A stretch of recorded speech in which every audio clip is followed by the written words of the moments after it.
دلوقتي الدنيا اتفتحت.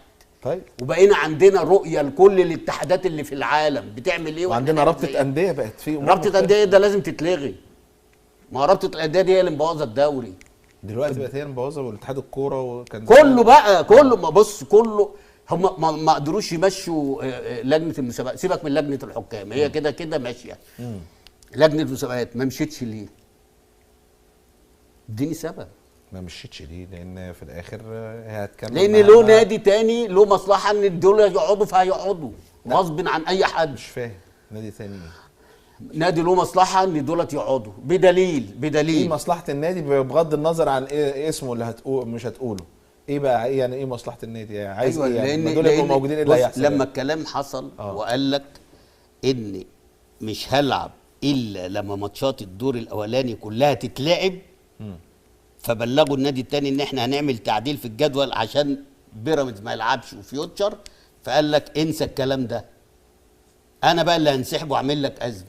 فهم خافوا ورجعوا في كلامهم تاني وجم على الحيطه المايله. طب ليه الانديه التانيه ما وقفتش مع نادي الزمالك يعني من وجهه إيه؟ نظرك؟ ليه الانديه اللي المفروض طيب انت عايز تقف مين مع نادي يقف؟ الزمالك ما وقفتش؟ عايز مين يقف؟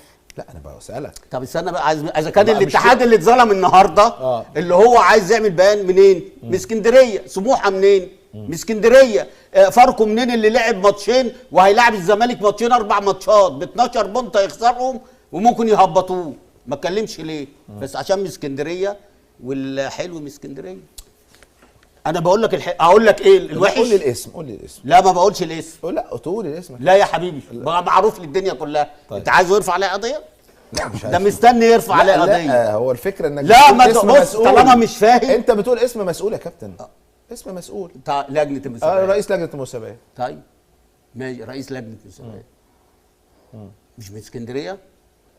مالهاش دعوه بلد بقى، ده اسم مصر، ده الدوري المصري. مين ده؟ الدوري المصري يا جدع. هم لو بيخافوا على مصر وربنا ما يحصل الكلام ده، احنا نضحك على بعض.